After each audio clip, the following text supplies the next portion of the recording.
Hi there, I'm Drew Hutton, I'm from the Lock the Gate Alliance, and I'm in Wyoming in the United States right now.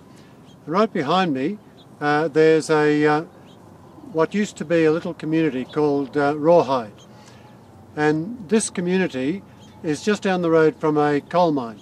When the coal aquifer for the coal seam was dewatered, that immediately freed up all the methane that was there. That methane then was free to escape wherever it could, and much of it escaped through the ground in this area here, through cracks in the ground, to such an extent that local people could actually light the methane that was coming out of the ground. So finally the state actually had to evacuate most of the people living in this community. There's still a couple of people left, but most of them had to be evacuated and compensated.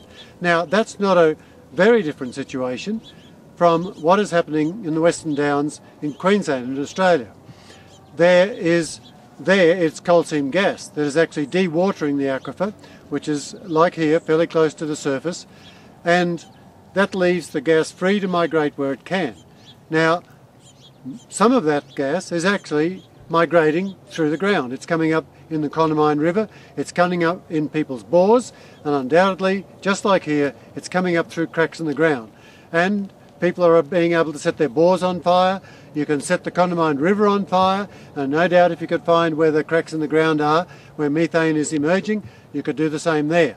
So what we need to do in Australia is to have a very, very good look at where coal seam gas activities are likely to occur, where dewatering of the coal seam aquifer is likely to actually allow the methane and other gases which are down there currently absorbed onto the water, but free once the dewatering takes place to travel to the surface.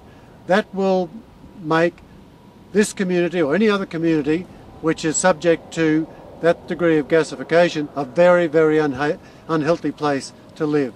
And we're going to be seeing the same thing in Australia, and probably on the Western Darling Downs as we've seen here, that whole communities will need to be evacuated.